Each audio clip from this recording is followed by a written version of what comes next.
கிறிஸ்துவில் பிரியமானவர்களே, ஆண்டவராக இயேசு கிறிஸ்துவின் நாமத்திலே உங்கள் யாவரையும் வாழ்த்தி ஆசீர்வதிக்கிறேன். இந்த நாளுக்கென்று தேவன் நமக்கு அருளி இருக்கும் ஜீவ வார்த்தை யோவான் எழுதின சுவிசேஷம் 11ஆம் அதிகாரம் 40வது வசனத்தில் இருக்கிறது. நீ விசுவாசித்தால் தேவனுடைய மகிமையை காண்பாய். மார்த்தாளிடத்திலே ஆண்டவர் இயேசு சொன்ன வார்த்தையை தான் இங்கே வாக்குத்தத்தமாய் வாசித்திருக்கிறோம். அது அன்று அவர்கள் வாழ்க்கையில் உடனே நிறைவேறினது போல இன்று தேவன் உங்கள் கண்களுக்கு முன்பாகவும் தம்முடைய மகிமையை விளங்க பண்ணுவார். விசுவாசியுங்கள். பெத்தானியாவிலே பிரதானமாய் 2 வீடுகளை குறித்து வேதம் நமக்கு போதிக்கிறது. ஒன்று குஷ்டரோகியாயிருந்த சீமோனுடைய வீடு. மத்தேயு 26ஆம் அதிகாரம் 6 முதல் 13 வரையுள்ள வசனங்களையும், லூக்கா 7ஆம் அதிகாரம் 36 முதல் 50 வரையுள்ள வசனங்களை வாசிக்கும் பொழுது நீங்கள் அறிந்து கொள்ளலாம். இரண்டாவதாக பெத்தானியாவில் இருந்த வீட்டை குறித்து யோவான் 11ஆம் அதிகாரத்திலே எழுதியிருக்கிறது. அதாவது மரியாள், மார்த்தாள், லாசரு என்பவருடைய வீடு. இந்த 2 வீட்டிலுமே இயேசு அங்கே அவர் அமர்ந்திருந்த பொழுது, போஜனம் பண்ணின பொழுது, இந்த 2 வீடுகளிலுமே அவருடைய பாதத்திலே பரிமள தைலம் பூசப்பட்டது, தைலம் ஊற்றப்பட்டது. தைலம் ஒரே தைலம் தான், ஊற்றின நபரும் ஒரே நபர் தான். ஆனால் ஒரு வீட்டில் அதன் வாசனை அந்த வீடு முழுவதையும் நிரப்பிற்று என்று வேதம் சொல்லுகிறது. மற்ற வீட்டிலே அப்படிப்பட்ட வாசகத்தை நாம் காண முடியவில்லை. காரணம், ஒரு வீடு இயேசுவை கனப்படுத்த அறிந்திருந்தது. சீமோன், சுகமாக்கப்பட்ட சீமோன், அதாவது குஷ்டரோகியாயிருந்து சுகமாக்கப்பட்ட சீமோன் இயேசுவுக்கு விருந்தளிப்பதை அவன் செய்ய போகும் பெரிய கடமையாக பார்த்தான்.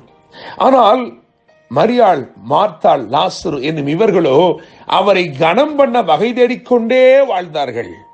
எவ்விதத்திலெல்லாம் அவரை கனப்படுத்த முடியுமோ, எவ்விதத்திலெல்லாம் தங்கள் நேசத்தை வெளிப்படுத்த முடியுமோ, அவ்விதத்திலெல்லாம் அவர்கள் தங்கள் நேசத்தை வெளிப்படுத்தினார்கள். என்னை கேட்கிற தேவனுடைய பிள்ளைகளே, எனவே மகிமையில் ஒரு வித்தியாசத்தை பார்க்கிறோம், அற்புதங்களிலே ஒரு வித்தியாசத்தை பார்க்கிறோம்.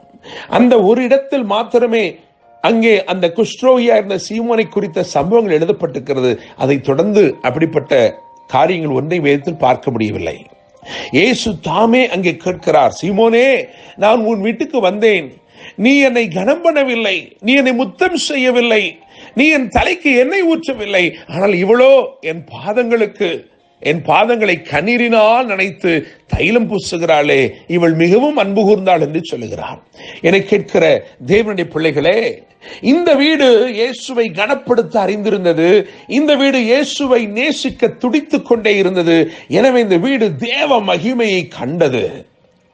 இந்த நாளிலும் நிச்சயமாய் நான் நம்புகிறேன், ஒரு வித்தியாசத்தை தேவன் ஏற்படுத்தும்படி விரும்புகிறார். உங்களுடைய வீட்டிலே ஒரு வித்தியாசத்தை கொண்டு வர தேவன் விரும்புகிறார். உங்களுடைய மகிமை, அதிலே ஒரு விசேஷத்தை தேவன் ஸ்தாபிக்கும்படி விரும்புகிறார். இந்த நாள் நீங்கள் எவைகளெல்லாம் முடிந்து போனது நினைக்கிறீர்களோ அவைகளை தேவன் தம்முடைய மகிமை கொண்டு திரும்பமாய் உயிர்ப்பிக்க விரும்புகிறார். முடிந்தது என்று சொல்லுகிறவைகளுக்கு ஒரு மகிமையான துவக்கத்தை தேவன் ஏற்படுத்த விரும்புகிறார். அந்த வீடு துக்கமுகமாய் இருந்தது உண்மைதான், அதில் இருந்தவர்கள் எல்லாரும் துக்கித்தார்கள் உண்மைதான். ஆனால் அந்த துக்கம் சந்தோஷமாய் மாறினது. தேவனுடைய பிள்ளைகளே, வேதத்தை வாசிக்கும் பொழுது இயேசு கிறிஸ்து உயிரோடு எழுப்பினார் என்று சொல்லக்கூடிய 3 சம்பவங்களை நாம் கவனிக்க முடியும். முதலாவது சம்பவம் லூக்கா 8ஆம் அதிகாரத்திலே 54 முதல் 56 வரை உள்ள வசனங்களை வாசிக்கும் பொழுது அங்கே எவிருவின் மகளை இயேசு உயிரோடு எழுப்பினது அங்கு எழுதப்பட்டிருக்கிறது. 12 வயது நிரம்பின எவிருவின் மகள் உயிரோடு எழுப்பப்படுகிறாள். எனக்கு கேட்கும் தேவனுடைய பிள்ளைகளே, அவர் ஏன் அவளை உயிரோடு எழுப்பினார் என்றால், யூதர்கள் நம்பினார்கள் 12 வயதிற்கு பிறகு இருக்கிற காலம் கனி கொடுக்கும் காலம். எனவே அவர் கனி கொடுக்கும்படிக்கு அவளை எழுப்பினார். புதுக்கனிகளை கொடுக்கும்படிக்கு உயிர்ப்பிக்கிற தேவன் நம்முடைய தேவனாய் இருக்கிறார். இரண்டாவதாக லூக்கா 7ஆம் அதிகாரம் 11 முதல் 15 வரையுள்ள வசனங்களை வாசிக்கும் பொழுது அங்கே ஒரு வாலிபனை குறித்து பார்க்கிறோம். முதலாவது ஒரு சிறு பெண்ணை குறித்து பார்த்தோம். இங்கே ஒரு வாலிபன் இருக்கிறான், நாயினூர் விதவையின் மகன். அவனை வாசலிலே இயேசு சந்திக்கிறார். அவன் மரித்து போனான் என்று அடக்கம் பண்ணும்படி கொண்டு செல்கிறார்கள். அந்த வாசலிலே, நாயினூர் வாசலிலே மரணத்தை நேருக்கு நேர் ஜீவன் எதிர்கொள்கிறது. ஆண்டவர் இயேசு அந்த மனுஷனை, அந்த பிரேதத்தை நிறுத்தி அந்த பாடையை தொட்டார் என்று எழுதியிருக்கிறது. உடனே வாலிபன் பிழைத்தான், அவன் எழுந்து உட்கார்ந்து பேசத் தொடங்கினான் என்று எழுதியிருக்கிறது. நான் நம்புகிறேன், விசுவாசிக்கிறேன், இயேசு இந்த வாலிபனை ஏன் எழுப்பினார் என்று சொன்னால் அவன் இன்னும் பேச வேண்டியவைகள் இருந்தது. There were a lot of things that he had to declare. இன்னும் சொல்ல வேண்டியவைகள், இன்னும் பிரகடனம் செய்ய வேண்டியவைகள் ஏராளமாக இருந்தது. எனவே இயேசு அவனை எழுப்பினார். இன்றைக்கு உயிர்ப்பிக்கிறவர் எதற்காய் உயிர்ப்பிக்கிறார் என்று சொன்னால், நீ இன்னும் பேச வேண்டியவைகள் இருக்கிறது, நீ இன்னும் தாராளமாய் பேச வேண்டியவைகள் இருக்கிறது, இன்னும் தேவனை புகழ்ந்து பேச வேண்டிய தருணங்கள் இருக்கிறது, தேவனை மகிமைப்படுத்தும் வேளைகள் இன்னும் இருக்கிறது. தேவ பிள்ளையே, மூன்றாவதாக இயேசு உயிரோடு எழுப்பின சம்பவத்தை தான் யோவான் 11ஆம் அதிகாரம் 43 மற்றும் 44 ஆகிய வசனங்களில் நாம் வாசிக்கலாம். 40 வயது மதிக்கத்தக்க லாசருவை அவர் எழுப்பினார். நீங்கள் யோவான் 12:2 கவனிக்கும் பொழுது அங்கே எழுதியிருக்கிறது, அங்கே இயேசுவுக்கு ராவிருந்து பணினார்கள். மார்த்தாள் பணிவிடை செய்தாள், லாசருவும் அவருடனே கூட பந்தி இருந்தவர்களில் ஒருவனாயிருந்தான் என்று எழுதியிருக்கிறது.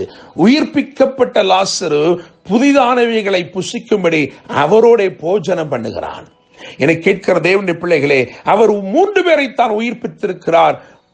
புதுக்கனிகளை கொடுக்கும்படி ஒரு மகளுக்கு உயிர் கொடுத்தார், புதியவைகளை பேசும்படிக்கு ஒரு வாலிபனுக்கு உயிர் கொடுத்தார், புதிதானவைகளை சுவைக்கும்படிக்கு, தேவ நன்மையை புதிதாய் புசிக்கும்படிக்கு லாசருக்கு உயிர் கொடுத்தார். நீ விசுவாசித்தால் தேவனுடைய மகிமை காண்பாய் என்று கர்த்தர் சொல்லியிருக்கிறார்.